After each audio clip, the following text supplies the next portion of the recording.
is your WESN News on the Hour. I'm Nuri Maknish. Thanks for joining us. Here are the headlines. PNM's Tabakit candidate uncertain after party announces search for new nominee. 84 arrested in Tobago during state of emergency operations. Brasso police station to reopen after Tabakit murder. And internationally, plane crash in Toronto leaves 18 injured, no fatalities. Now for the details. The People's National Movement has announced it is searching for new nominees for the Tabakit constituency, despite current candidate Anil Ramjit not having withdrawn or resigned. Ramjit, who was left puzzled by the move, mentioned unresolved issues with the local executive. Meanwhile, the PNM has confirmed its candidates for the upcoming general election, including incumbents Callum Imbert for Diego Martin Northeast and Simon Denobrega for Diego Martin Central. Imbert, despite rumors of opposition from party financiers, was re-selected and vowed to make his final term his best. Media personality Hans de Veens was selected to run for Diego Martin West, and former Mayor Joel Martinez expressed support for Imbert's leadership. Police in Tobago have arrested 84 individuals, including a senior gang member linked to the Rasta City 7 gang, as part of ongoing operations under the state of emergency. Police have conducted 190 operations and recovered 4 firearms. Tobago has seen 2 murders so far this year, with both cases solved and suspects, including minors, charged. The island recorded 4 murders for the same period last year. The Brasso police station in Tabakit is set to reopen next week, following the tragic death of 21-year-old Matthew Chancellor, who was gunned down during a robbery on February 15th. His father, Maxwell Chancellor, made a public appeal for the station's reopening after his son's death. Acting Commissioner of Police Junior Benjamin confirmed the decision, acknowledging the rise in violent crime in the area. Tabakit residents had threatened protests if the station remained closed, citing an increase in robberies and violent incidents. Local MP Anita Haynes expressed regret that it took such a tragedy for the decision to be made, highlighting long-standing concerns over police response time. Internationally, a Delta Airlines flight crash-landed and overturned while attempting to land in Toronto, but miraculously all 80 people on board survived. The aircraft, which was traveling from Minneapolis, skidded along the runway before coming to a stop upside down. Firefighters quickly responded, helping passengers escape. 18 people were injured, with a few in serious condition. Investigators are now looking into the cause of the crash as Toronto Pearson Airport deals with weather-related disruptions following heavy snowfall and high winds. Well, that's your news on the hour on WESN. I'm Naomi Maknish. Thanks for watching.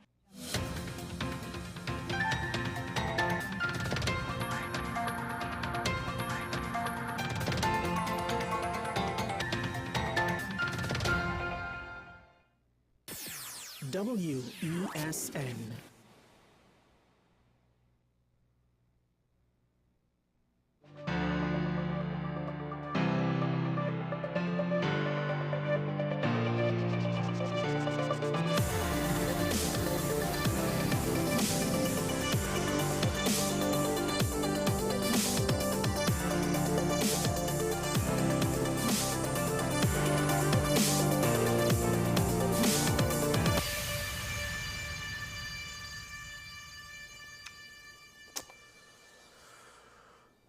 Sometimes you have to ask,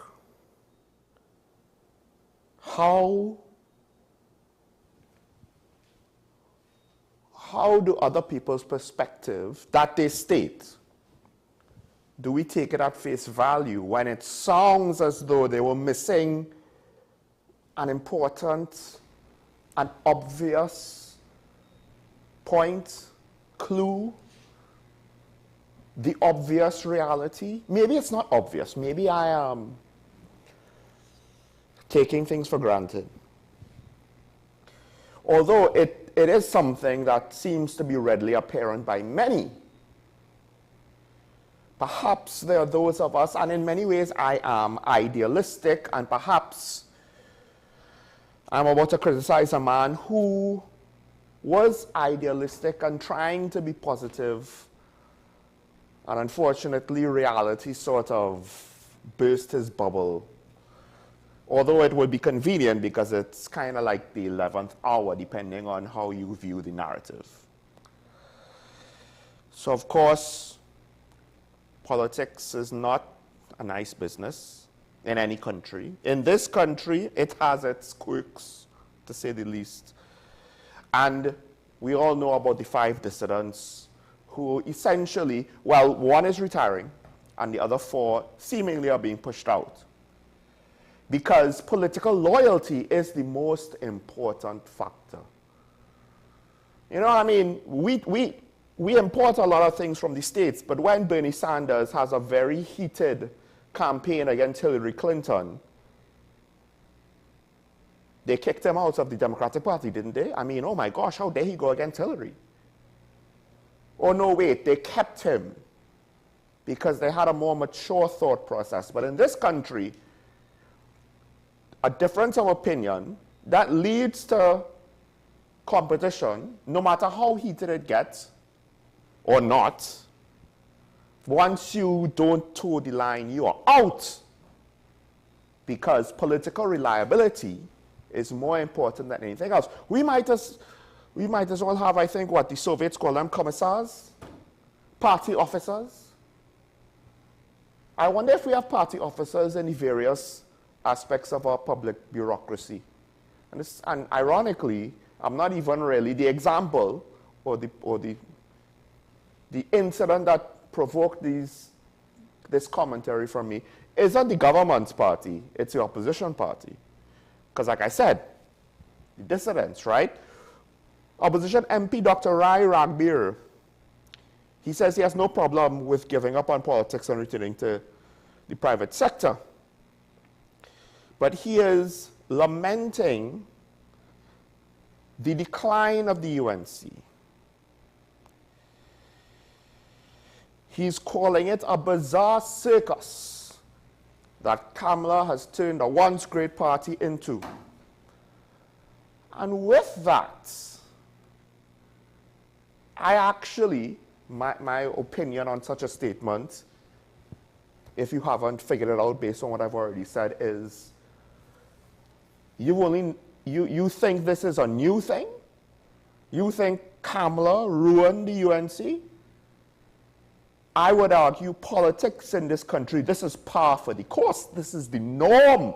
This is the behavior that we, the people, have accepted.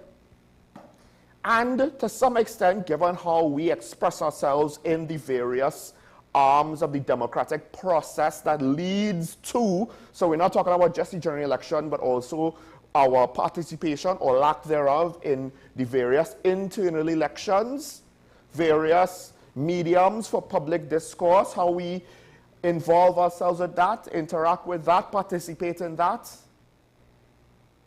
We have approved of this type of behavior, which is long-term. Long-term.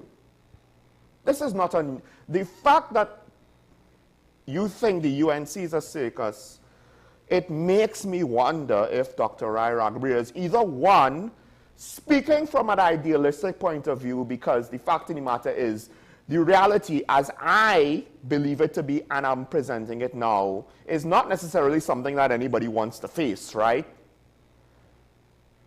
Who wants to admit it? And even if you're not a UNC supporter, don't get it twisted. I'm talking about a political environment that is tolerated and basically accepted due to silence.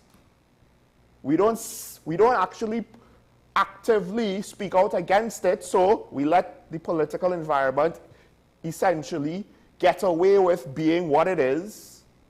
So we all have a part to play, a piece of the blame, some of the responsibility for things like this. But to think, oh my gosh, Kamala has come and taken this once great institution and turned it into a circus.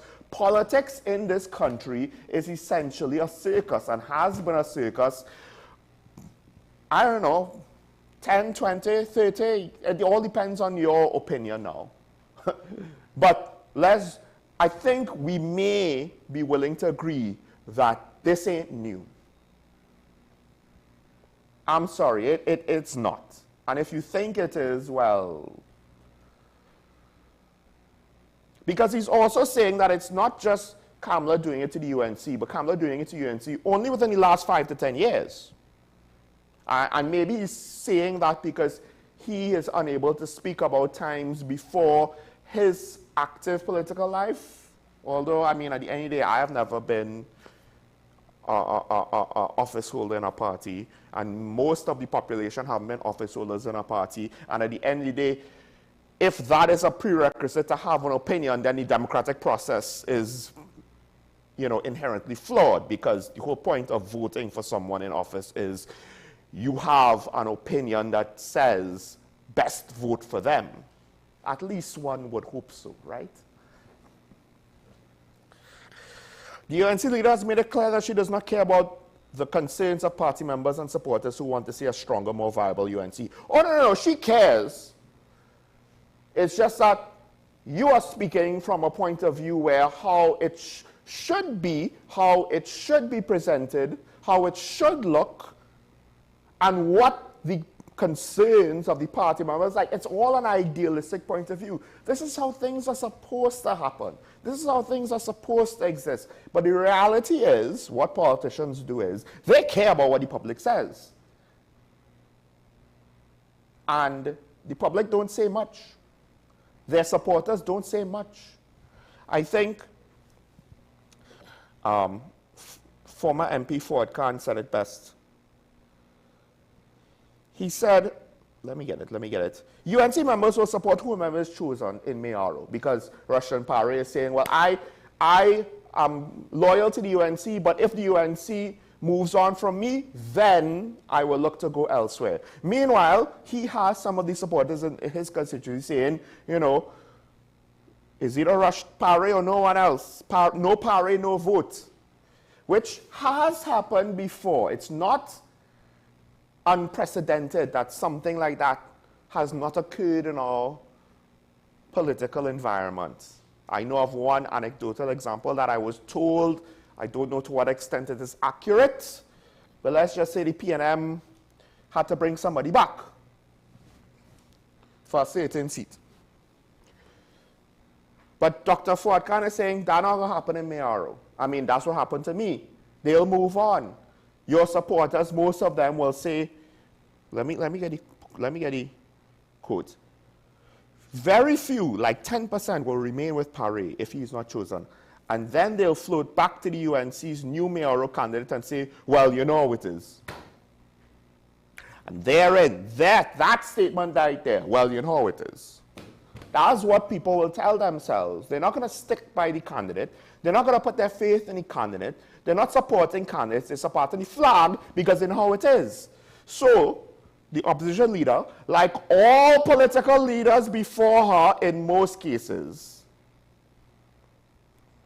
when I say in most cases, I don't mean most political leaders, but rather I believe that most of the time this is how they all think. There may be some exceptions in a limited capacity. In this moment, in this situation, they may have had different motivations. But for the most part, you think that she's not listening to the members. She is listening to the members. She's listening to what they're not saying. And what they're not saying is, we mean what we say. Whatever they're saying is not what Tobago said. Tobago said something very different. Now, granted, the situation, the circumstances were a bit different to what we have right now, because the then PDP, now TPP, was the second party, not the third party. But it was a new party. And let's not forget, it was what, 14-1? From 6-6 to 14-1. People in Tobago stood up and said something very, very loudly. And when something like that happens, what did the Tobago Council, the PNM, do? They had to pivot. They had to say, oh, Tobago Council leader, we need to move on from you because the people have spoken. You have been outright rejected in no uncertain terms. Do we have that in the overall national election? I say nay. No, we don't. For various reasons.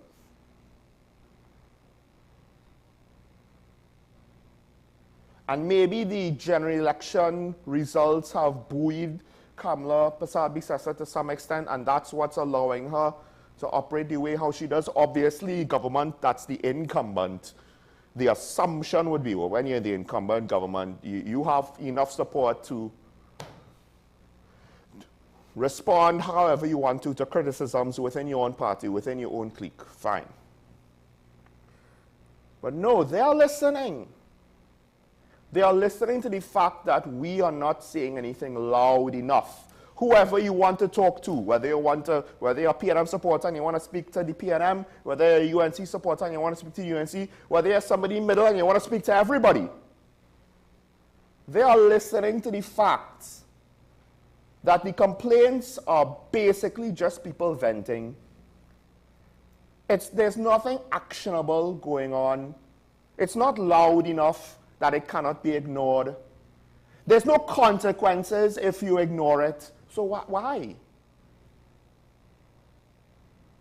Why do we expect them to somehow move in a different way when they could get away doing whatever it is they want?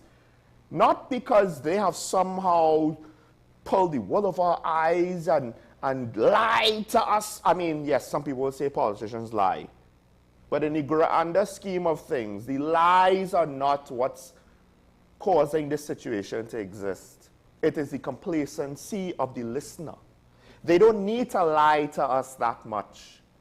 They don't need to fool us and pull the wool over our eyes. We pull the wool over our eyes for ourselves because we don't want to see too much of what's going on. We don't want to be involved too much with what's going on because we don't want to be the nail that sticks out to get hammered back down. And that's the thing.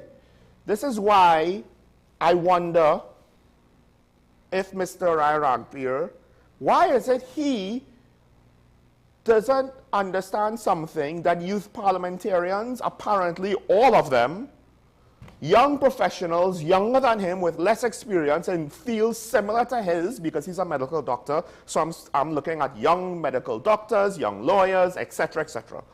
They all understand that politics is too messy and they are not about to compromise their ethics and be associated with something that ugly and have to deal with that type of politics, because if office, everybody has to deal with office politics to some degree or another, right? And they're saying, no, no, no, no, because that has the pettiness of office politics at the highest levels, at the largest scope. They don't want to deal with that. Now again, maybe he's just, saying these things to the public because he can't necessarily reveal his true perspective on things. But to some extent, what you give to the public, what you communicate outwardly for everyone to consume, that is going to be how you're perceived. So the message of, oh my gosh, look what Kamala did recently. No. At the very least, I know youth parliamentarians, not necessarily before the last election, but close to the last general election, they understood this. They knew this. This is why a lot of our best and brightest either keeps their heads down, busy themselves with their own career, they don't want to get involved, they fear the consequences, because part of the problem is they know that too much of the general public is willfully ignorant. Not ignorant because they don't know, not ignorant because you can't know, not ignorant because you're stupid, willfully ignorant. By choice, intentionally,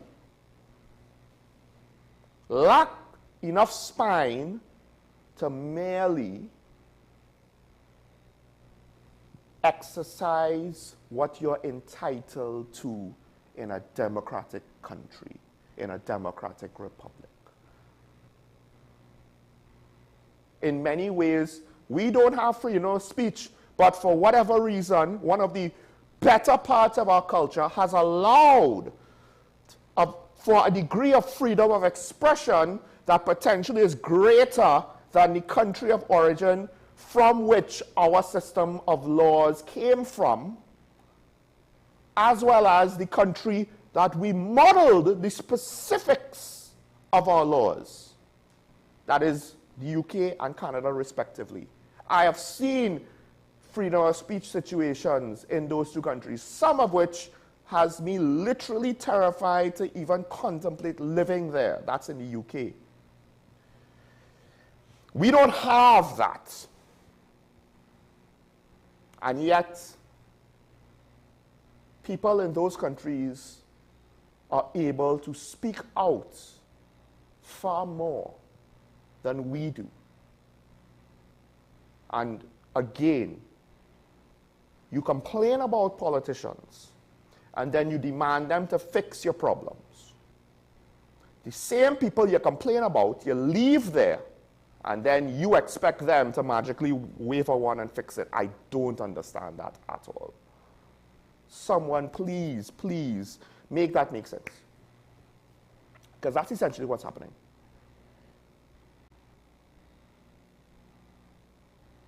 People that you think can't do the job are the same people that you are willingly putting your faith in.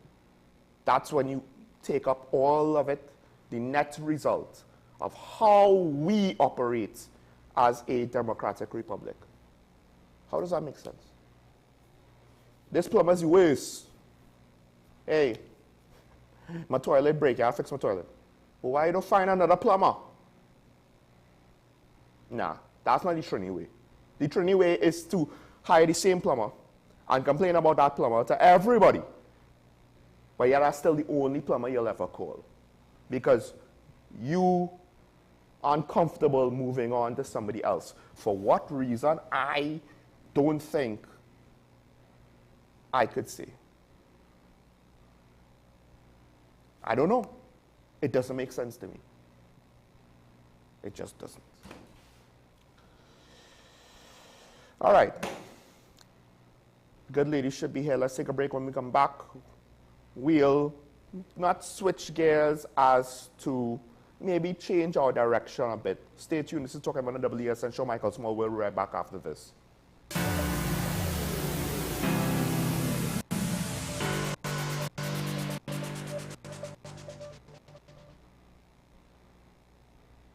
Do you need treatment for obesity or any related abdominal procedures? The community hospital now offers minimally invasive laparoscopic surgery done by an American-trained, board-certified surgeon with over 20 years' experience.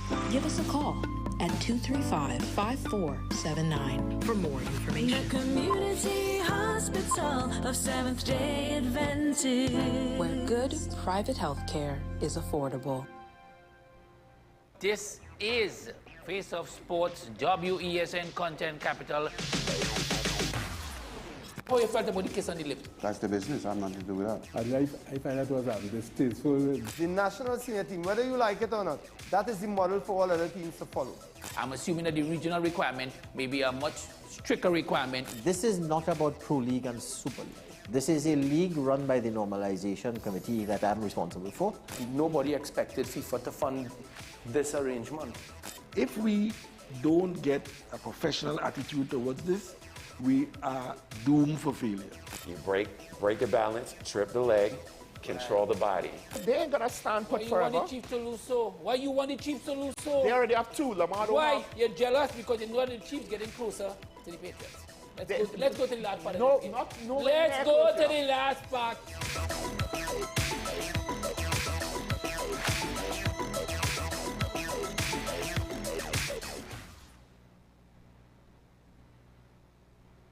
Hello there and welcome to AM Prime on WESN Content Capital. Before we even start this repatriation and reintegration process that we've already failed, or are we doomed to fail? You've got to invest in the institutions that you've established to carry out those sorts of core functions. We now get into the regional updates to give you an understanding of what's happening across our neighboring islands. We have available a number of films that are worth showing. So it was day one when the French Revolution started to develop the concept of universal human rights. What happened this time is unprecedented. It's one of the largest terrorist attacks in history. Let's welcome Carl to the program. Carl is over there next to himself. Hello, Carl. Silky anteater or pygmy anteater, and we have 2 of the 3 species of anteaters right here.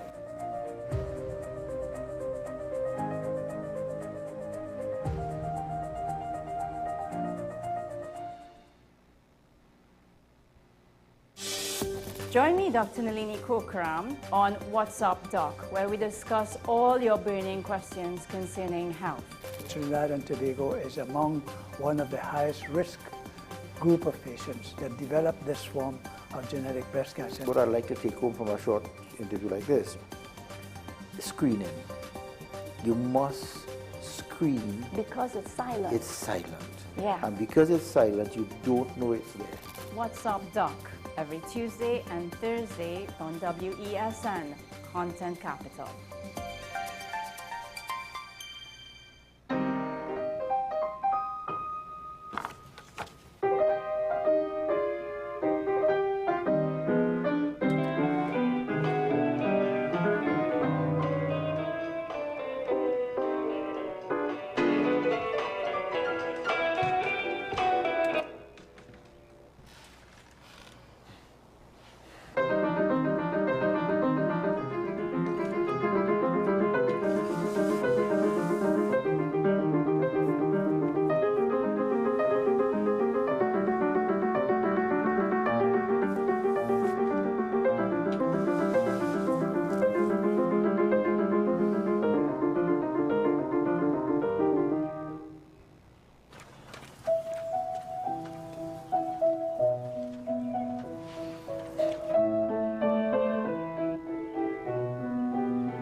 Transform your home with PCU Plus. From stylish furniture to the latest appliances, we have everything you need to create your perfect space.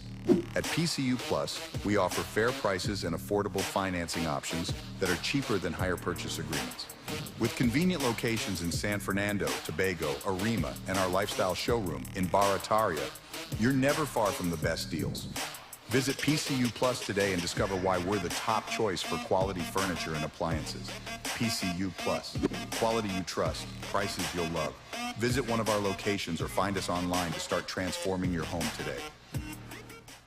Simon's Musical Supplies Limited. We are the specialist in new and used musical instruments, carrying top brands like Yamaha, Pearl River pianos, vinyl and Sabian cymbals, Remo and Evans drum heads and Fender guitars, just to name a few. Also a wide assortment of music books, pan and accessories. At Simon's, we service what we sell. Trust the leader. Call us now at 625-6412 or visit us at 20 Board Street, Port of Spain.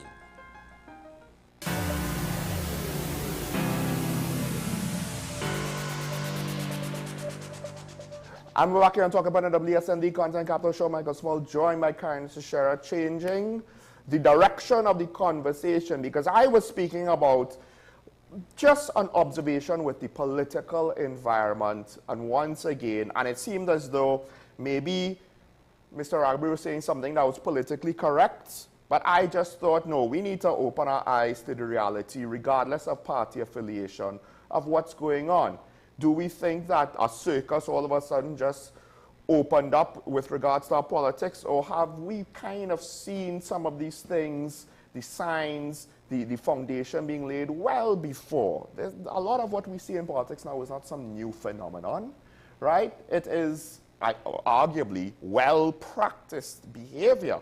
And now that behavior has potentially led to some consequences that we now have issues that we have to deal with. So to continue the conversation, maybe in this week from a slightly more of a macro perspective, at least in my opinion, at some of these issues. The issues might not be macro, but we're taking a wider view of it. We have, of course, Karen Shishera. Karen, good morning. Good morning to you, Sean. Good to be here. And as I had started last week, you know, and as I always discuss with Sean, I said, you know, Sean, I think we're coming down to the crunch point, and it's time that we don't just be armchair critics. Or, well, I don't think I have written articles. I had another radio station that I had, and I had guests on it of varying disciplines and highly regarded, on which many of the issues that are natural issues were discussed. But so today I'm going to limit myself, time allowing me, of course, to look at really 3 issues, but just revert a little bit to the issue of the selection of the Prime Minister, because that is something that doesn't just involve a party, but involves the country as a whole. And the reason why I raise it is that I said that we can tell you what the problem is, but what about the solution? Are there solutions that can be implemented? And yes, they are. And the solution in that case, which is very clear, is to have a special convention for the Prime Minister to step down as political leader and allow the party, which is made up about, I think, 130,000 members, to decide who they want to be their political leader. That is democratic. There's no reason that it cannot be done. There's no reason why. It is just not, it hasn't happened. It is just not in the country's interest, especially when you're looking at foreign direct investment, to create uncertainty where you have one person being political leader, another one being a prime minister who was really anointed, because as I said, I was in cabinet, and I would be foolhardy on my part to show my dissent openly against the prime minister's choice, because I would not be selected as an MP, maybe a senator, which means that I can be appointed and disappointed within one day, at the same time I'm appointed. And so I know that there was a lot. We spoke about this already, and clearly the General Council were not happy. Clearly the voting, we're not sure of what is going on. And I think I may have said that they were trying to get rid of Colin Imbert, but I knew they couldn't. And that comes again from my experience of being in cabinet. I say no more except to know that I knew that he was staying quiet. I'm sure they did their very hard best to get rid of him, putting the whole issue of the Auditor General on him, which he deserved, but so does the Prime Minister, because he had the right to first stop the Harris Tribunal, which is the whole issue about the judicial review application. And when he came back, certainly he could have scuttled it. So he has to take responsibility. If Colin Imbert is responsible, which he is, so is the Prime Minister. But I won't say any more on that, except to say that the party's constitution allows for its 130,000 members to choose their political leader by calling a special convention. And this is not just a question of choosing the leader for your party, because it's being done before an election.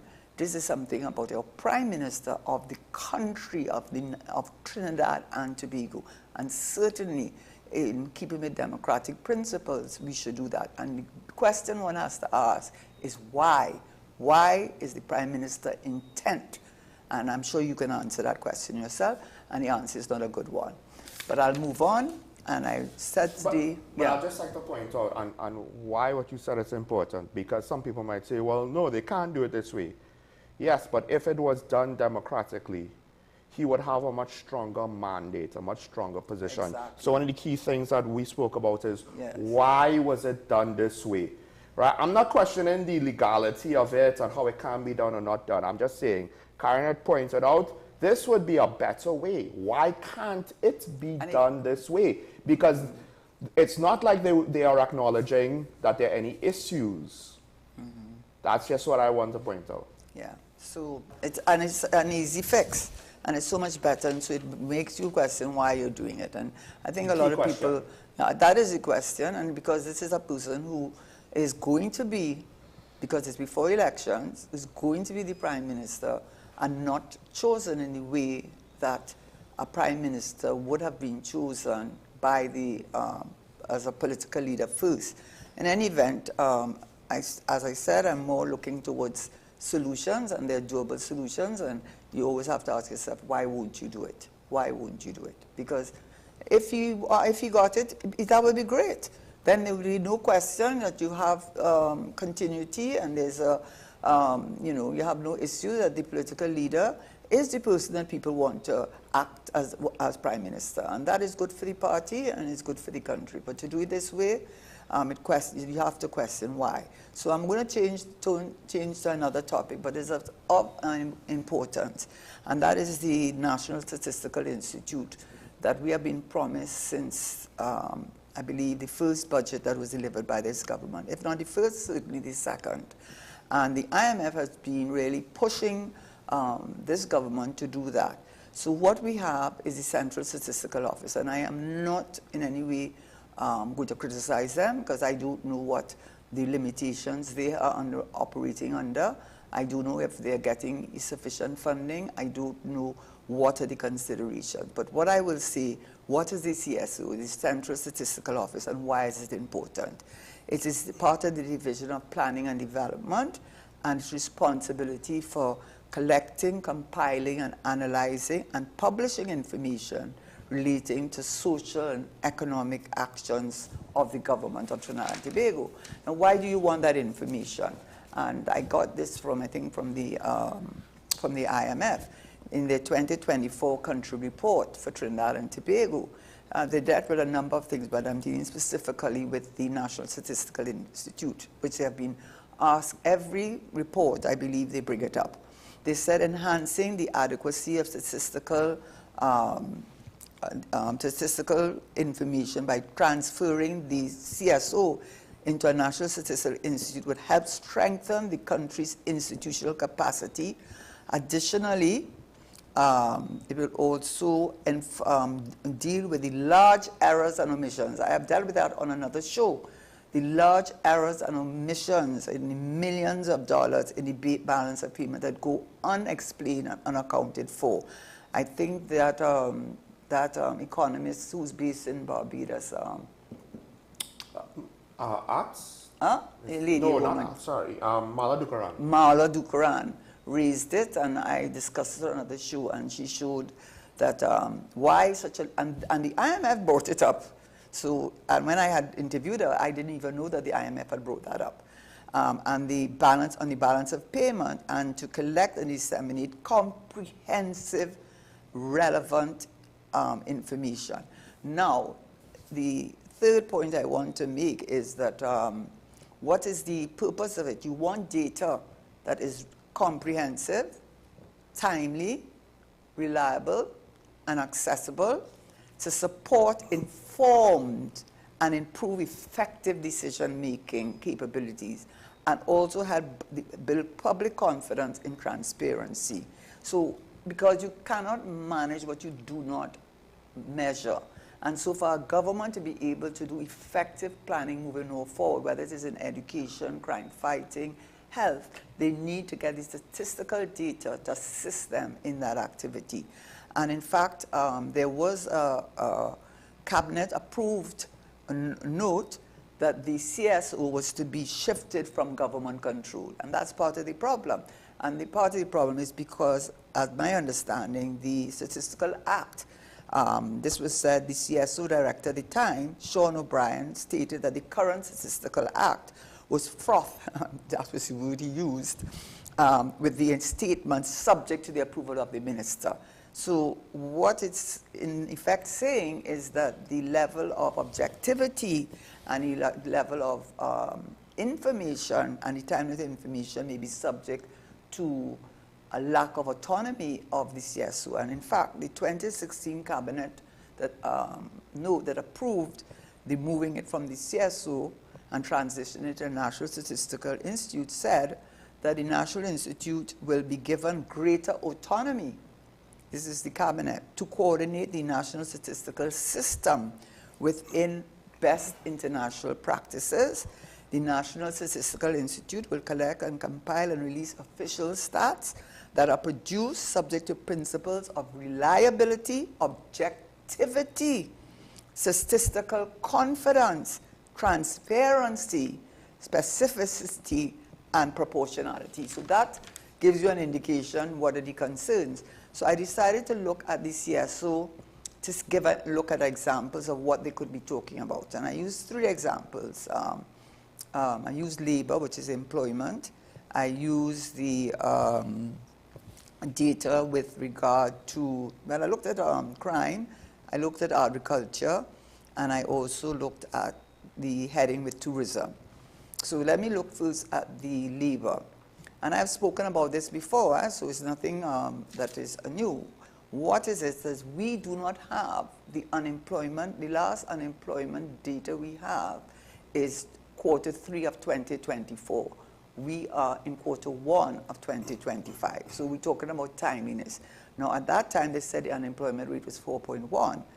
But what you have to recall and remember, key to arriving at that 4.1% is the labor participation rate. What the CSO said is that when they compared Q3, apples against apples, bananas against bananas, Q3 of 2023 to Q3 of 2024, the labor participation rate had dropped by 24.3% compared to the last quarter of 2020. But still it is behind. And not only that, the labor participation rate, which last year I think was 55%, which was low because it had dropped from 58 and 57%, is now 52.8. You know what that means?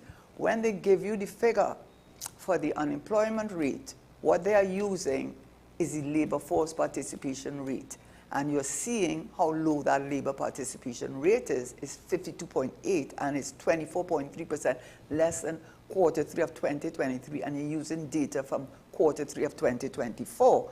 And why that is very worrying is that the definition of when labor participation rate, you're looking at the average of persons without jobs and seeking work increasing by 24.3% from Q3 of 2023. So to give a figure of 4.1% is at very least misleading, because there are many people, and by the way, and have stopped looking, I think it's a 3-month period. So after 3 months, you're trying to get a job, you can't get a job, you stop looking for a job. So then you are not included in the labor participation rate. Not because maybe you don't want a job, but you can't get a job. And then they work out the unemployment rate based on the labor participation rate, which is at very least misleading. And also too, I think it is necessary that the employment when the National Statistical Institute, the CSA, whoever it is, they should state what is a living rate. In other words, we are seeing that when they look at the basket of food, and I look to see if they would go back to a base that would tell you what the price of food, for example, was. Well, one of the economists, Dr. Hussain, had given data, and he gave that data earlier last year, where he said using the base year of 2015, food had gone up, and that is middle of last year, by 43%. And when you look at the data, and they're only looking at Q3 of 2023, that is what they're looking at. That is very misleading. And when you look at the fact that persons' salaries and income has not gone up more than 2%, 4%. I think in a rare case, 6% with the UE. Lecturers on UE. Yeah. But then I think the and 2%, 4%. We're not talking about 2023 to 2025. In some cases, we're talking 2016 to 2019. Exactly. Right? Haven't even figured out salary increases for the last 2 to 4 years. So what that means is that you're working probably for half of what you worked for before. And that is the kind of data. You mean like effective buying power? Yes, your purchasing power. If you're working for salaries that are based on 2014, 2016, 2018 or whatever, and you are being told that the cost of living has gone up significantly, food, transportation, everything has gone up. Because we don't necessarily know with regards to transportation, maintenance costs for households, and all the other expenses of cost of living. We just mainly know food is already at 40-something%. No, but the point I'm making there is the reason why I could give you the 43% is not I did not get it from the CSO. Right. I got it from Dr. Hussain. Yeah. When I go to the CSO, the data they're giving you is comparing 2023 to 2024. So if they use a base figure and use a base figure, right? So you're only using 1 year. The jump from 1 year is not as much as the jump from. And it was already high in 2023. Yeah. But if you give me, and salaries didn't go up in 2023. So let's go back to a year when the last salaries were implemented generally for most people, and then use that if you want, or use the 2015. I don't know why Dr. Hussain used 2015. I'm sure he could explain it. But the point is, it's not, when you look at it, it says 2%, 3% for, yes, it's 2%, 3% for alcohol and beverages from quarter 2023 to quarter 2024. But people have not gotten an increase in their salary. More importantly, this happens in the UK. Inflation is down, but the point is the cost of food has rose, and it didn't come back down. Right. So you could keep the current and future inflation low, but the point is we've already experienced inflation that give it that 40-something% from 2015. Exactly, and what I'm saying is it will be far more helpful to people to know when the last salary increases over the various large, not even just small entities, and then see what the cost of living was there. Why can't you give us from 2015 to 2024? Don't compare 2023 and 2024 alone when salaries have 2016 and 2014 salaries. What your salary means is your purchasing power, what you're paying. And I know to some extent that some of the prices are high also in the large countries. We know that. Yes. For eggs, for dairy, we know that. But I have seen some prices there that if I go from one supermarket to another brand supermarket, you cannot understand the large deviation in prices. You cannot. It is, and when you see, I mean, I'm not going to call out any particular product, but when you see a product double from $23 to $40 in 1 week, you know, you have to figure something is not right. So anyway, I don't want to go on about that too much. I just want to reiterate the point. The reason why Karen's perspective is fair is because far too many people in the country have only recently negotiated their wage increases for a period 7 to 9 years ago. So that's why it's fair to look at what is the overall inflation of the last 9 years. Exactly. Right? If it was that the government was up to date with money and labor and everything was settled, then we could say, okay, maybe we limit ourselves to 4 to 5 years or something. This is where, no, I don't want us to lose the focus. I'm saying that information should be provided by the CSO or the national, what they're really looking for is a National Statistical Institute. It shouldn't be going and trying to find out information. And the other thing on that is, you know, a lot of the Central American, Latin American countries are saying, you know, you talk about unemployment, but unemployment rates, but you have to look at living wage, because if my wage that I am getting, I'm not getting a 40-hour week, many people are not. They're getting half a day, they're getting 2 days a week. So even though they're getting the minimum wage, which was increased, if they're working half the hours that they worked before, apart from the fact that they're working for minimum wage, many of them, they just simply cannot afford the cost of living. So I think we need to look at a living wage, and they must be able to categorize that.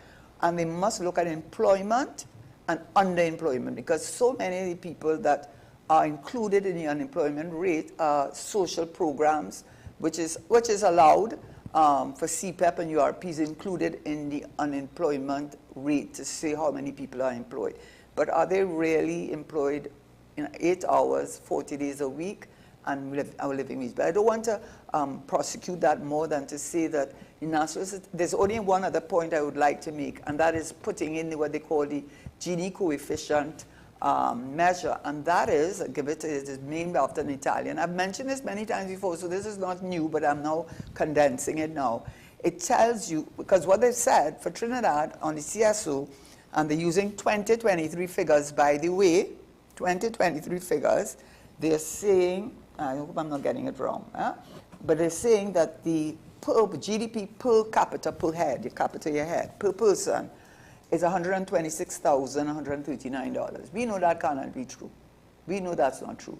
So this is why the Gini coefficient, which the CSO used to use up to 2010, because I visited their office, I've said it before, and I asked them why they abandoned it, and they couldn't give me a reason. What does the Gini coefficient measure? It measures the inequality among the values of distribution levels of income. So when you use that, you will find out that 126,000, what percentage of the country population who is in the working labor force participation, what percentage of them are working for X amount, and what percentage in this country, because there is gross inequality definitely in this country. There are people who are with billions of dollars literally in this country have access to foreign exchange in a way that is unequal, and there are people who are literally have no jobs, cannot find jobs, and even if they have a job, it's certainly not a living wage job. And I'm saying the National Statistical Institute, and in fact, that is what that quotation about transitioning from CSO to the National Statistical Institute, the CSO director at the time said what they need to do is amend the Statistical Act so that it would not be subject to the approval of the minister, because then there's a lack of autonomy and independence in their data. Yeah, and I just also like to point out, you're essentially saying we need more data. We need not just more accurate data, right? But we need more data, because sometimes, because look, it's accurate what they might be saying from 2023 to now, right, to 2024. But that doesn't paint the whole picture. And the quote, which is older than the last person that brought it to the public, there are lies, to paraphrase the quote, there are lies, darn lies, and then statistics. Right? So, like, you could pull a statistic out of context and it could give a vastly different meaning to reality. That's why you don't want one data point of 1 year. You want data points of, well, what's inflation been like for the last 20 years? What's wages been like for the last 20 years? What's labor force participation for the last 20 years? And you need it as up to date as possible. Yes, you do need that. And that's what we're saying. And they need to add in the Gini coefficient. Yes, and as much information as possible. Yes, and that, because we don't want to do that, you see, because it will starkly show the inequality that exists in this country. And they need to put in also, not just comparing 2029, they need to go back, like, as they do with crime figures. They start from 2015, but they give you up to 2022, you know. That's from the Trinidad and Tobago police, which provide the CSO with the figures. And that was another thing. But let me, before I go to that, let me move on to another point, agricultural production. The data is 2023. Now, how is that? You have to have timely data. You have to have relevant data. How is that helping you to plan moving forward? Because you're moving forward, not backward, you know. And you're using the data that you have compiled to give you, let you know exactly what I said, to help you in managing, being efficient, and making sure that you get the best value and the best transparency value for money, etc.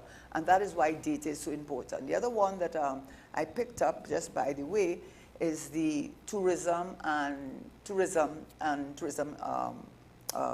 arrivals. And I mean, it is amazing. People do not stay in a airport. I said that already. You know, they come through an airport, right? So it's not as if and also it's for the entire year. It's not 1 day. It's 365 days an airport operates. So in the 365 days that an airport operates, we are building an airport for 3 million people, twice the size of our population. When the visitors, they gave you two separate figures, and the figures for Carnival surveys was fairly up to date. They said those specific visitors in 2019 was 3,286, in 2020 it was 2,139. When we understand in 2022 was 698.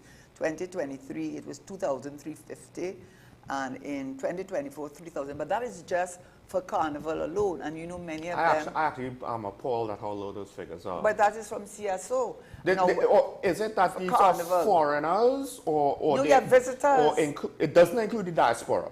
Well, the diaspora visitors. Okay, well then that's why. Yeah. I would have thought it would have been low. Who you think comes from Brooklyn? Lauren. Remember Lauren? I would have thought the numbers would have been higher than that. I've never looked at it myself. Yes, and now they did the number of visitors outside the Carnival period. So I'm taking it from them, and they are giving you the figures. And this is for the entire year. This is not 1 day when 3 million people are going to be in the airport. It's 365 days. And 2010, it was 2,036. 2014, 4,760. 2016 was the highest number, 12,850.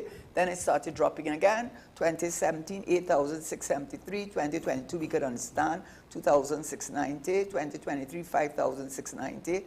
And 2024, well, I don't know how they could give you, because, yes, 2024, 6,445.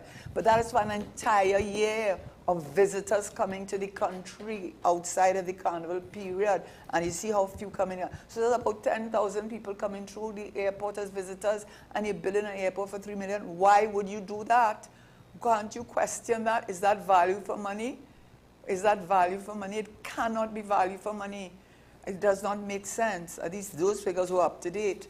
And then I looked at the crime numbers. I mean, this is what, you know, it's really kind of depressing. They get their crime numbers from the Trinidad and Tobago Police, collated by the Crime and Problem Analysis Branch of the Trinidad and Tobago Police Service. And they give you the number, it's from up to 2022. You hear what I said? I mean, I went from on the CSO. Yes. Because look at it. It says 2015 crime stats for 2015 to 2022. And then they said specifically for 2022, they had 30,640 reported, prosecuted 10,698, and convicted 1,319. I'm talking about the CSO. I'm talking about the National Statistical Institute. The TDPS's website, because I knew that they are behind by a few months, but their website has statistics up until November 2024.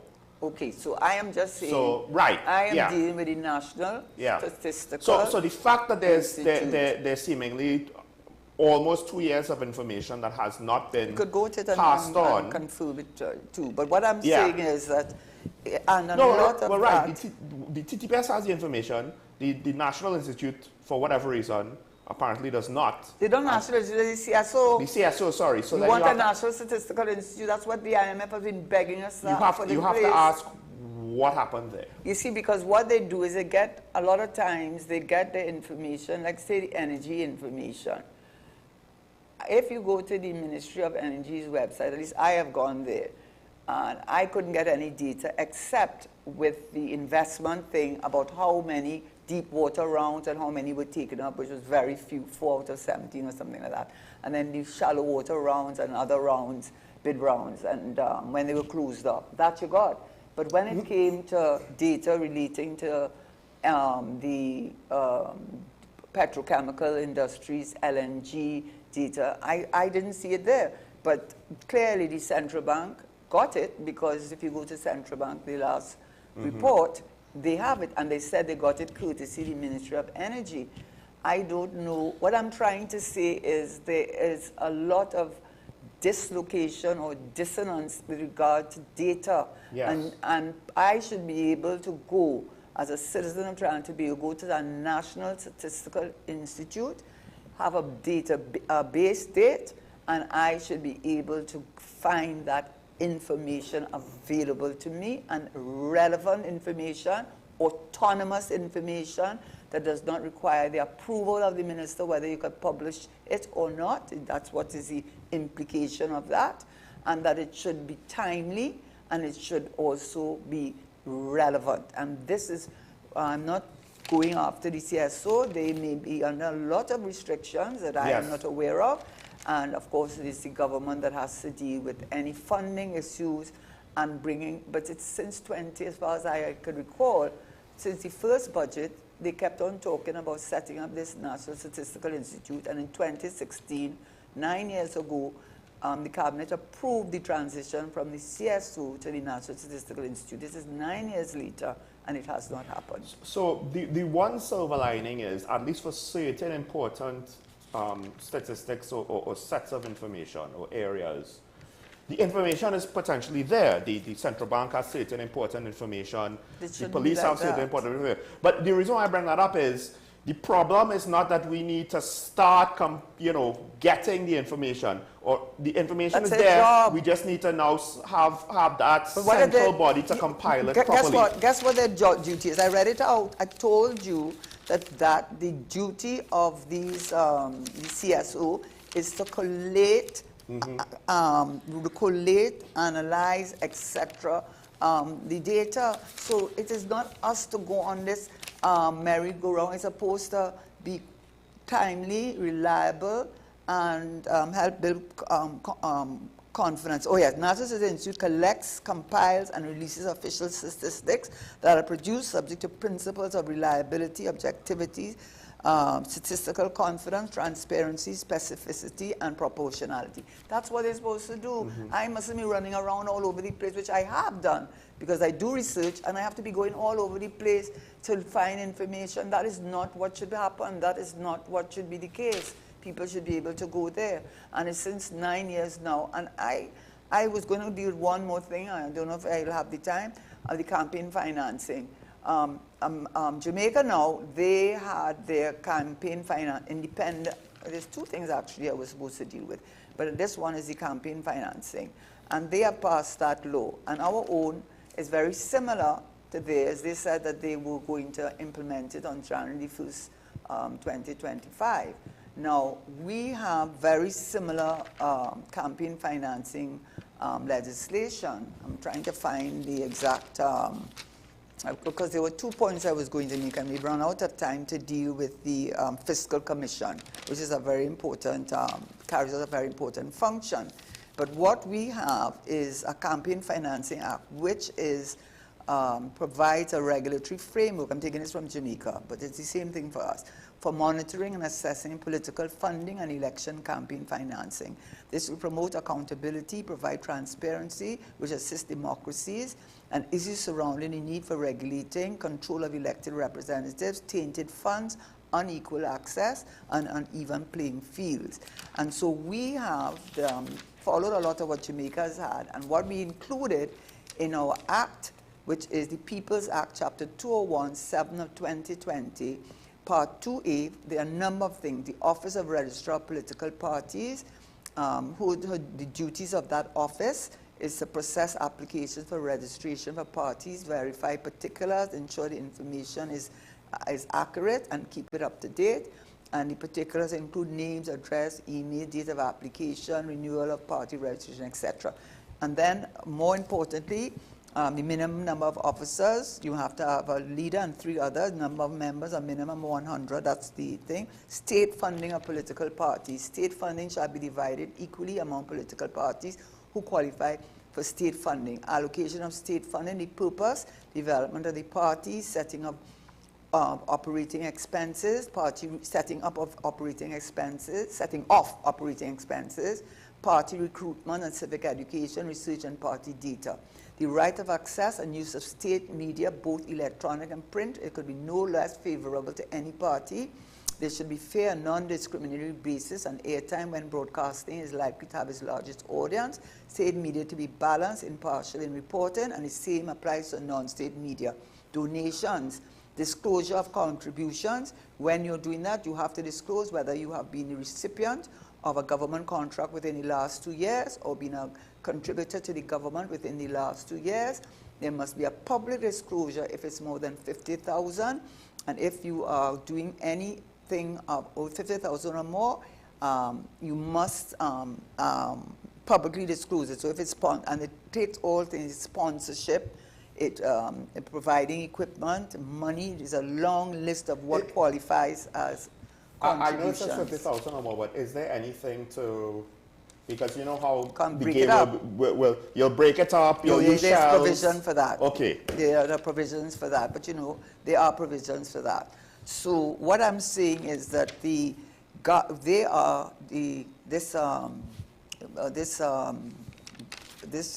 legislation is supposed to have been enacted in, I think, 2020. We are now in 2025, and we do not have, especially the issue of donation, and especially that you have to disclose any contribution, any contract you were awarded within the last 2 years by the government, and anything over 50,000, it must be publicly disclosed, and they give you a definition of what constitutes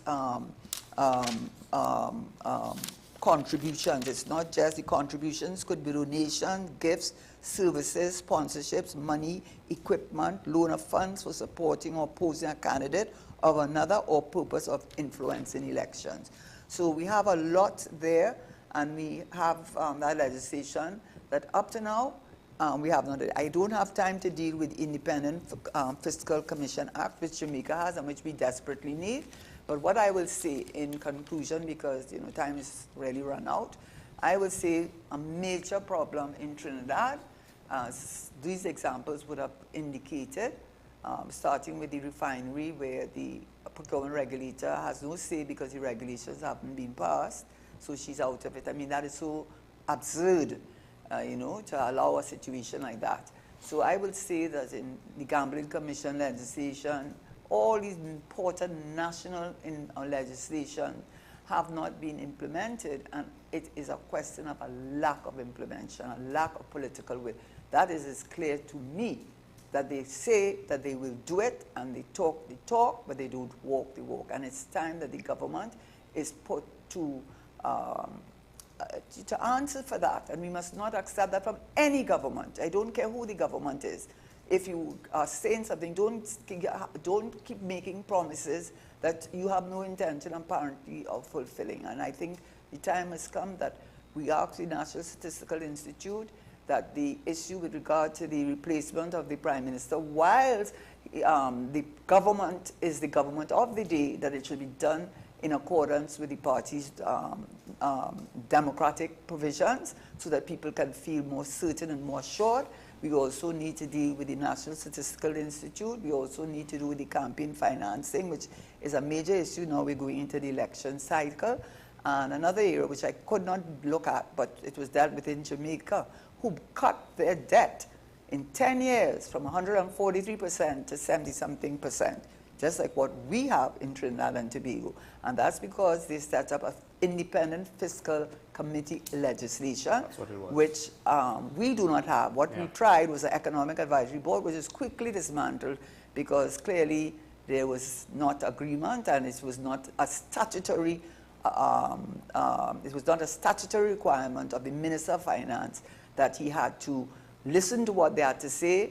They could publish a report and give their independent assessment of how the government is running the country, how it is. But that is for next week. I'll have to deal with it next week. Yes, I think that actually, we spoke about it the week before, and that was the other thing besides campaign finance reform, where I'm like, oh, this is big picture stuff that we really need to touch on. Statistical is big picture too. I know. But so the fiscal, I'll deal with the fiscal one next week. The thing, just to close, the thing with the National Statistical Institute is that it might not really take much more resources.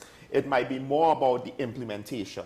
And what you management. implement. Yes, and what you implement to actually get it to what it should be. Because at the end of the day, I think we take it for granted, oh, they have information that they make decisions off of. It's not timely, and the words they use, more autonomy. But what does autonomy mean? More independence from whom? I think part of it too is you said, I have to go here and there to get these different bits of information. And it's not up to date. And it's not efficient, as opposed to, I just go to these. That's why you digitize. You digitize to be able to efficiently get the information. That's their job. They're supposed to compile and collect all that information. So with that said, I do want to take a break. I know we have a call on the line, but I do want to take a break. I want to leave with a disclaimer. Yes, I understand the government of the day is the PNM, and Karen is speaking about things that is affecting the government and the country right now. If the government change hands, right, these things will be still on the table, especially since more often than not, issues carry over and are not necessarily solved just because government change hands, right? So I want to take a break. When we come back, we'll welcome the caller. Stay tuned to talk about the WSN show. Michael Small, Karen Shishera. We'll be right back after this.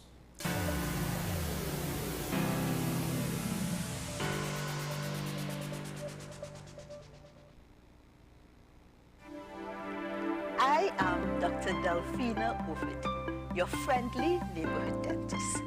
At Community Hospital Dental Clinic, we offer examinations which include x-rays, basic oral cancer screening, and a treatment plan. We also offer cleanings, fillings, extractions, root canal treatment, and complete and partial dentures. Remember, you don't have to brush and floss all your teeth, just the ones you want to keep. Give us a call at 235-5479. The Community Hospital of Seventh-day Adventist, where good private health care is affordable. Hello there and welcome to AM Prime on WESN Content Capital. Before we even start this repatriation and reintegration process, we've already failed, or are we doomed to fail? You've got to invest in the institutions that you've established to carry out those sorts of core functions. We now get into the regional updates to give you an understanding of what's happening across our neighboring islands. We have available a number of films that are worth showing. So it was day one when the French Revolution started to develop the concept of universal human rights. What happened this time is unprecedented. It's one of the largest terrorist attacks in history. Let's welcome Carl to the program. Carl is over there next to Seth. Hello, Carl. Silky anteater or pygmy anteater, and we have 2 of the 3 species of anteaters right here.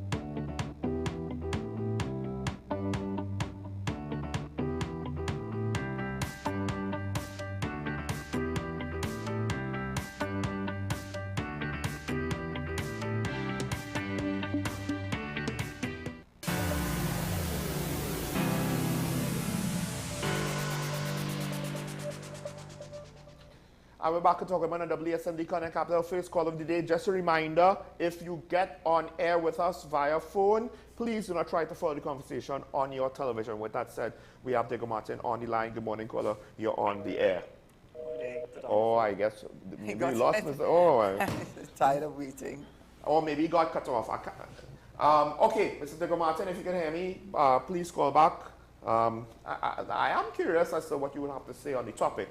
There are, of course, certain things. I didn't have a daily review today. I didn't get into some of the top stories of the day, right? I just kind of stuck to a commentary with regards to, I just find too many people have their heads in the sand when it comes to politics at the end of the day. Yeah. And, you know, you might want to say, oh, the politicians not listening to us. Oh, they're listening. They listen to what you're not saying. And I guess this is one of the things why you are saying, no, I'm willing to talk. I'm willing to say things, right? And I guess now the question is, okay, all these parties are vying to contest the next election, but outside of saying we're going to beat the PNM or we're going to maintain the PNM, like what else are they saying besides just winning the election? Diego Martin on the line. Good morning, caller. You're on the air. Morning, Mr. Sean and the Honorable Karen Nunes Teixeira.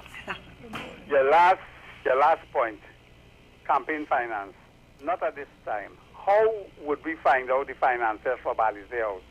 All it was sure it wasn't raffle tickets, and I say no more on that. What I am cringing about at this moment in time is our justice system collapsed. And why I'm saying that? We had a judgment yesterday on the police service. And I'm saying the police service, why the judiciary is working, the national security apparatus, the police, etc., the Coast Guard, is dysfunctional. Now, out of that judgment, I basically scanned it.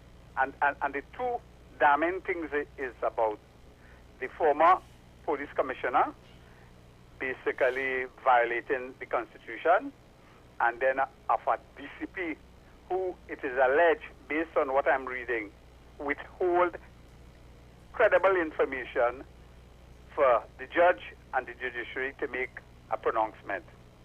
So that leads me into another area. Who are are we going to go to for potential prosecution of those two TTPS officers?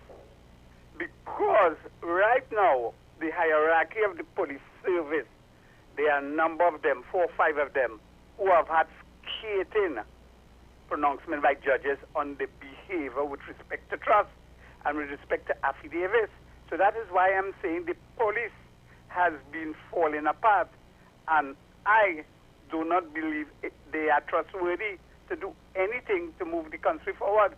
Remember the Bala Sipasad issue, remember the president issue, remember those constitutional things that people should answer. I believe we are on the doorstep of Haiti when the apparatus basically is dismantled and the police cannot function and they are political and they're not able to do what they're doing.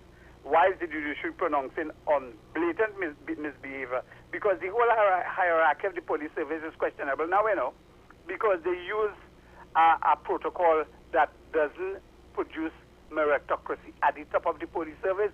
So all of those appointments is basically a big X, because from the day of policing, that is the day that when all the miscreants should have been accounted for. They went to the GSC and all of them, the Costa Nostra and the police service, basically allow what we are facing now today. Go and have a nice morning.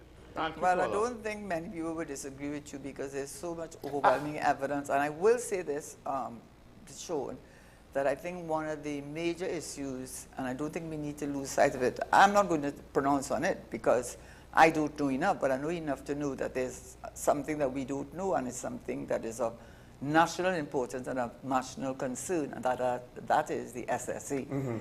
There is every road leads back to that SSA, and I saw the article, investigative report on how the ammunition and stuff was removed from the Komoto center when the Prime Minister said that they had compiled a whole set of it that were ready to overtake the country. I don't know what's going on. But then they said that water had leaked in and then they had to move it. So I am really concerned, and I think that SSA issue is a big issue in this country. That's a good question, because before... Even the Commissioner of Police name is in that.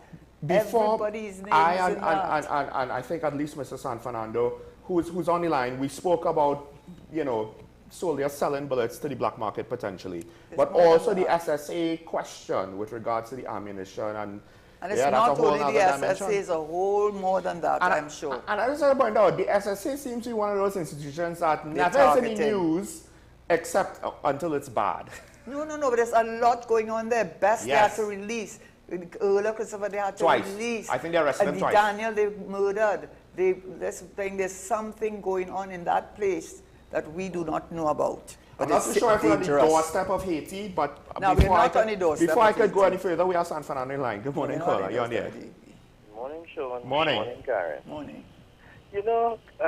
I listened to Karen discourse this morning, and I have to say, why should we set up a national statistical institute when we could spend that money and build a car park on the wharf in San Fernando for 120 million? Why do it when we could spend 160 million and rebuild Skinner Park? You understand? Sometimes it's so upsetting to hear this, to get the information, to hear these topics, to think that. So I have to ask the question to you, Karen. Is it that this particular government, that this party that ran the country for 75% of the time we've been since independence, are they afraid of transparency? Or is it this particular administration that is more afraid of transparency? Because I have to ask the question. My short answer will be to that. It's just like what they call the Arab Spring. You're dealing with a far more educated population, a far more aware population, and do not underestimate the power of social media, bringing information directly, the cable. And I think people are more aware of their rights. We have passed the post-colonial period, and I think that has a lot to do with it. No longer are we an uneducated set of persons, and therefore, you know, whether right or wrong, by the way, there's a negative and a positive. The police were given immediate respect, a teacher was given immediate respect, a doctor, and so on, and those things have changed. Yeah. So, you know, there's always a downside, but I think at the end of the day, my answer to your question is that I think people are far more informed and far more willing to assert themselves, and I think that has a lot to do with it. That's just part of it. You know, and I have to make a comment on that Jamaica situation with respect to them setting up their version of the Economic Advisory Board. It had to take the IMF to force them to do it. So I want to know if it is that that's what we're waiting on in Trinidad too. We have to wait until the IMF tell us that, but the IMF been telling us to do some of these things. Is it that we have to wait until we're in a situation where we do have money, and then they say these are the conditionalities. If you want the money, this is what you have to do. I don't understand in this day and age why it is, especially in these political parties, that within the political party framework, that the membership not trying to push agendas to let the hierarchy know this is what we want. Okay. Because it seems as if they're not listening to the population. I just want to correct one thing, and I'm not saying you're entirely wrong, not at all.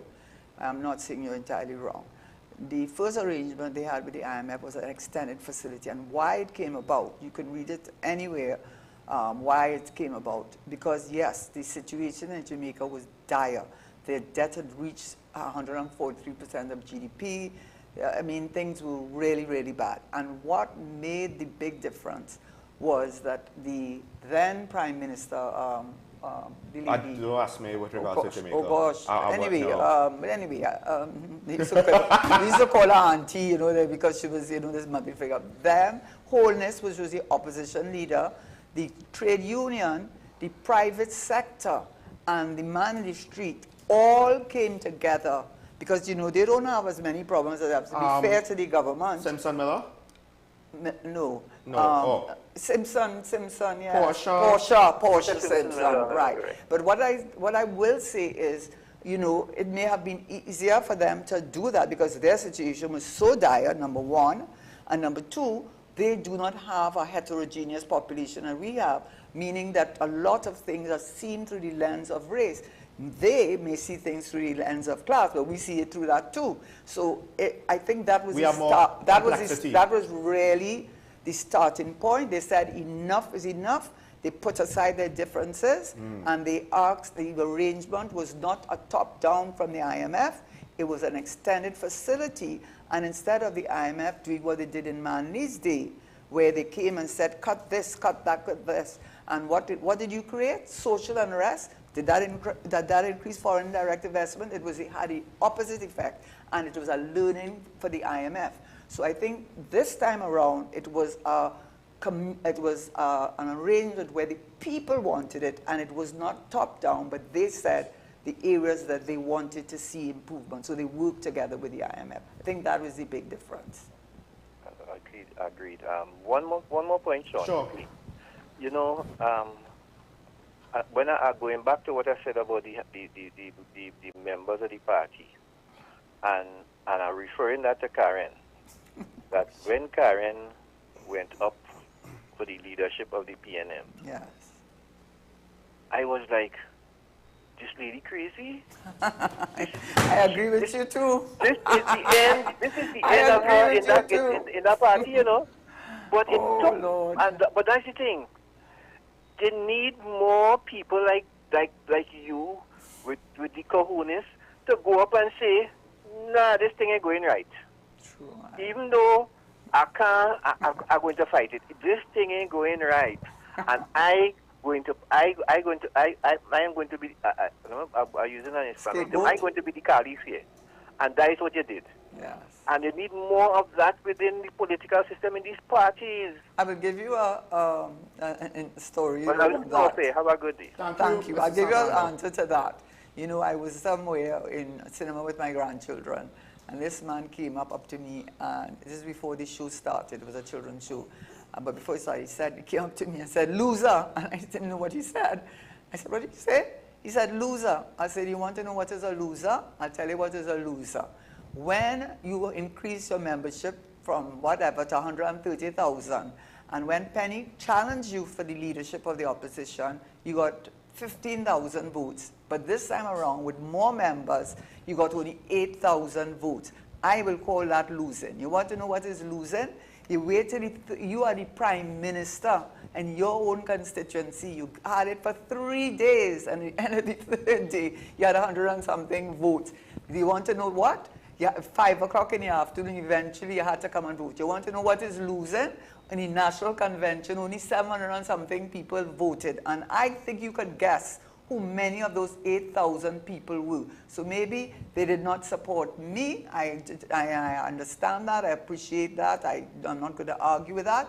But if I were to ask about who is losing, there was a clearly, from my perspective, and certainly from what I saw, a lot of the people who were there voting were people who felt they had to vote. And the last point I would make in regards to that, if you even question that that was a consideration, because they did not deny it, I wrote and asked them in the papers, and they did answer.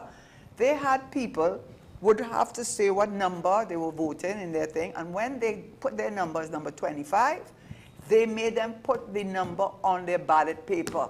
So when they put that in the box, they could collate that to the it wasn't anonymous. It was not anonymous. So if you were, for example, working in a CPEP or URP or a job where, you know, party loyalty was important, they wanted to make sure that you didn't fool them, you know, did not go against them, and they wanted to make sure that when they counted the votes, they would see if you really voted. Now, if you're going to conduct an election, and I am not defending myself, I did not get many votes. I think I got the second highest, which is very little. But what I could say is that you got less than half of the numbers that voted on the last time, and your numbers had reached 130,000. That is losing, in my view. I'm sorry, I did my best. I was encouraged to do it, and I don't regret it. Here's the thing, and first of all, we saw it happen to both parties. I know Mova's going to dislike me. They now said that he's waiting. But we saw it happen in both parties, the two largest parties, where any disagreement is seen as disloyalty, and those individuals are summarily discarded. Yeah. The issue with that is, can anybody, not a diehard supporter of either party, tell me that the issues in their party are minor enough where you don't need anyone to take a hard stand on anything? Right? I would just like to ask that. I understand, yes, loyalty is not a bad word, but with regards to politics and governance, there comes a point where too much of a good thing becomes not so much of a good thing. We have Move on the line, last caller for the morning. Good morning, caller, you're on the air. Good morning, Sean. Good morning, Karen. Morning. I listened to Mr. San Fernando, and Mr. Demo Martin, he said that he believes, and I agree with him, that the police service is totally political. The hierarchy of the police service is political. That is one of the reasons, Sean, why nothing is being done with noise pollution. Sean, there was a police officer who he's now a practicing lawyer, right? He's part of the legal department of the police service. This police officer on a program 2 years ago, approximately, I think, he came on the program without any prompting, and he said, listen, there's a law to deal with this. Mm-hmm. He was made to hush up and reined in, right? And all of a sudden after that, you hear, as I told you more than one occasion, if you speak to 10 senior officers, you get 10 different reasons and excuses. That alone tells a story. Our Prime Minister, when he was telling us, the country, about the removal of the restrictions for COVID, the man made this statement. He said, loud music can now be played.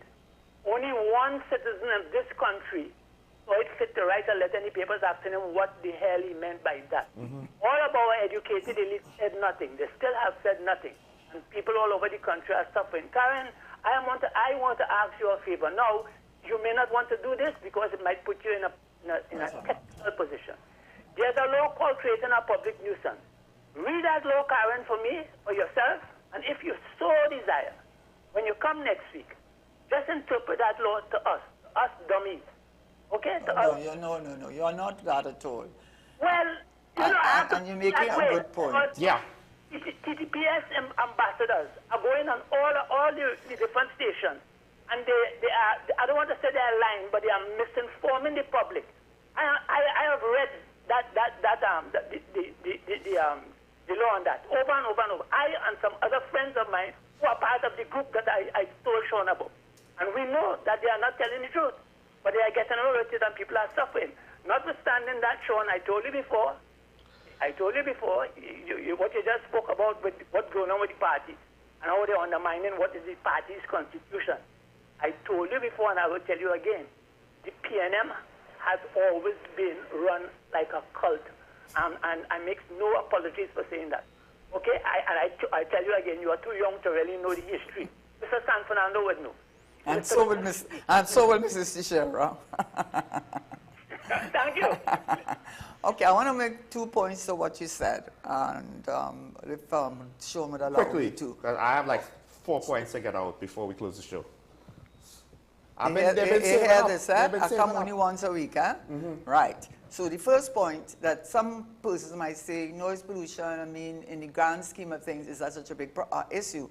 But it reminds me of when Giuliani, who is now in great disgrace, when he came up with his broken windows theory, meaning that he said that if you go into these communities and there is a window that is broken, if you deal with that immediately, then you are nipping it in the bud, and then you are preventing it becoming more and more serious.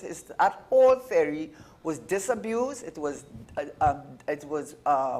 absolutely motivated by a racist agenda, because it said that if you looked as though, if you suspected as though, then they could arrest you. Anyway, the point I'm making is that even though you are talking about noise pollution, you have to start looking at all the issues which are our law, which affect our citizens, and don't minimize them. So I think you are entirely right to bring it up, and I shall look it up. The second point I want to make, and that has a lot to do with the amendment that was made to the Constitution, which, when you talk about politicize the police services, I do not think it helped, let's put it that way, when the 2006 amendment was made, because what it did, it said that the Police Service Commission would only be responsible for the discipline, etc., of the Commissioner of Police and Deputy Commissioner of Police. Every single officer under the rank of Commissioner of Police and Deputy Commissioner was subject to the oversight, the transfer, the discipline of the Commissioner of Police. So you put a tremendous amount of power in the hands of a Commissioner of Police. Therefore, we cannot underestimate the power of a Commissioner of Police, because that was not the case before. It was all officers, including the Commissioner of Police and Deputy Commissioner, that was subject to the discipline of the Police Service Commission. With that amendment made, it has empowered the Commissioner of Police. So for the government of the day, whoever that government is, the person who is Commissioner of Police is a very important appointment, and therefore they would want politically for that person to be their choice, because that person now, because of the constitutional changes, has almost complete control of the police service. No. And lastly, on that, Sean, it is clear that our Prime Minister, I've said it before, did not favor it, because if you go to the Hansard, that change was made, I think in 2006, when he was abroad. And when he spoke in the Hansard, he was beside himself with anger. He said, how are you leaving this to the Police Service Commission to decide who is the Commissioner of Police? Because that's the key person, eh? Now with that change in the Constitution. How are you leaving it to him? Before, what would happen is that you would go in the Prime Minister would sit down in the quiet of his office, and the Police Service Commission would bring a name. And if he didn't approve of it, he would say, no, bring me another name. And no one would know what that name was and who he didn't want. So in his mind, I think he thinks that that is what he should be allowed to continue to politicize that. But finally, the case of Endell Thomas. That case of Endell Thomas, one of the widely quoted. It's an old case. In fact, Andrew Thomas taught me when I started law many moons ago. It was a famous case because they said that one has to be careful in the appointment of a commissioner of police because it is they did not accuse the government of it, but it says it allows and facilitates the government of the day to develop their own private army and police officers answerable to them because their positions are as a result of political favoritism. So I hope I brought home the importance of the political implications of allowing a commissioner of police to have so much power and why it is that what we are seeing, I think, may be a consequence of that amendment to the legislation in part. Just to add to that, it's not just that they have power over the police. Let's not forget this whole FUL situation and sniper rifles and stuff. If you didn't realize it, I find it's a little crazy that the head of one service is responsible, not a ministry official, but the head of a service, which is sub-term ministry, is responsible for the importation of firearms to approve or disapprove with regards to that for other services like the army, right? Should that be allowed? I mean, the police have a rivalry with the army. You know, to what extent you could bring that up yourself or speak amongst yourself or have your own opinion. I'll just say this with regards to transparency. Generally speaking, most people, not just politicians, but politicians are pertinent to this situation. They don't want transparency because you can't control the narrative if you have transparency. The end. You even see with celebrities. A lot of celebrities, they try to be private. They don't want this stuff out there publicly. Why? Because the ones who are public with their lives, open themselves to criticism, open themselves to mistakes and faux pas, and it's easier to avoid it rather than trying to be better. Now with celebrities, that's their private life. With politicians, it's public life that affects all of us. And our public money. Right. Now, politics in the police service, it's not just office politics, it's also their politics or their political actions also include being part of the national politics. Interpret that however you want to see it. But I will say this, the collective population has accepted noise pollution. And at the end of the day, I understand that we have certain laws on the books, but it gets really dicey when it's going to be supported by a significant portion of the population, and then the politicians. What are you talking about? Noise pollution.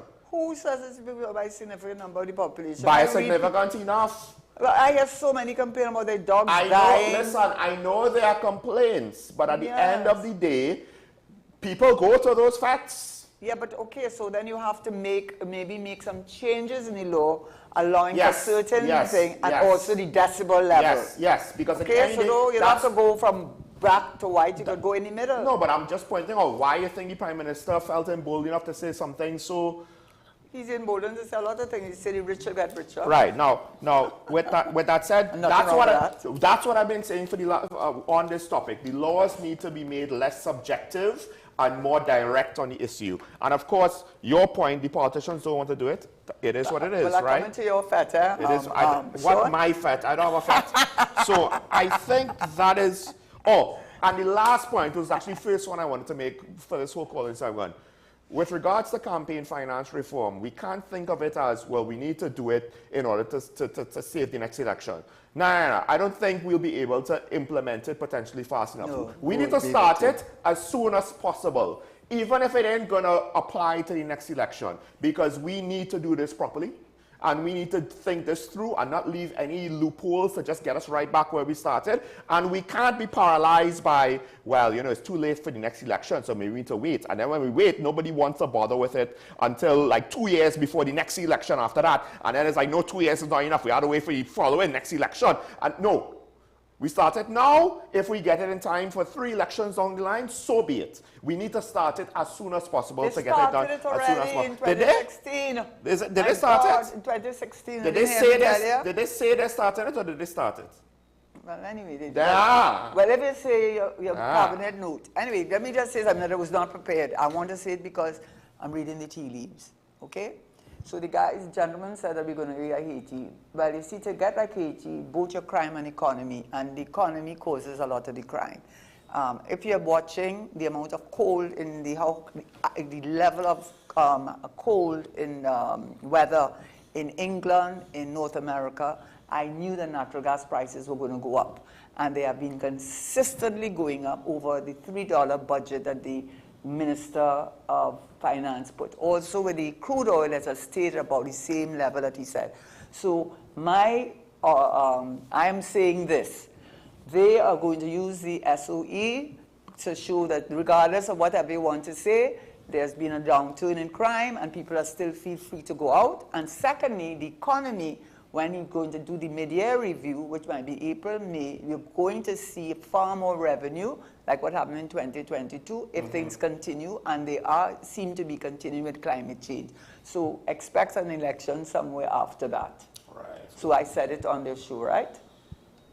Yes, Did I say it on your show? Yes, you just said it. Right. All things being equal. All things being equal. Okay. There was another point that I could have made, but I actually forgot it while following your point. So, folks, and I'll just say this again: the government is the PNM, so of course a lot of policy things are going to be centered around the PNM. It is what it is, right? With that said, what are we going to do about it? As much, I know you said that, people are willing to speak out. I say not enough people are willing to speak out and involve themselves. That's why we have low voter turnout on top of other things. So if you want to make tomorrow as good as a day as you can make today, you could do it if you can, as Mr. Shaw would always say, and that means trying to be more involved. They can't silence all of us. If we leave it up to a few, they could discard a few. They could silence or try to silence a few. Remember your allegiance to this republic and to each other. Hopefully we all don't try to take the golden parachutes and leave when we could stay, if we could stay, to try to fix things. Stay safe out there. It's nice to be nice. Always remember that, even if you don't like the person that you're running into. We will see you tomorrow. Bye-bye.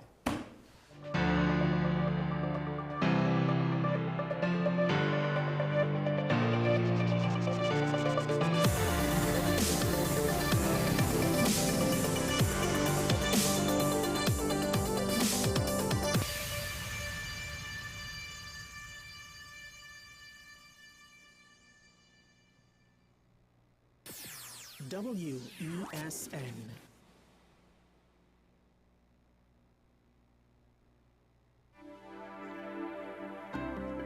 Hi, I'm Claudette, radiographer at the radiology departments at the community hospital. We offer high-quality service with state-of-the-art equipment in X-ray, ultrasound, CT, and mammogram. Come, our friendly staff awaits you. Give us a call at 235-5479. The Community Hospital of Seventh-day Adventist, where good private health care is affordable.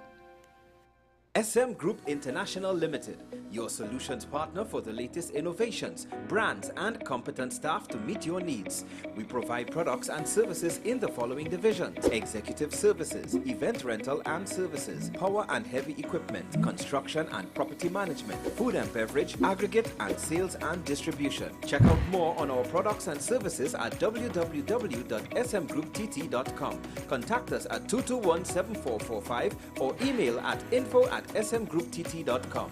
We are SM Group International, your solutions partner.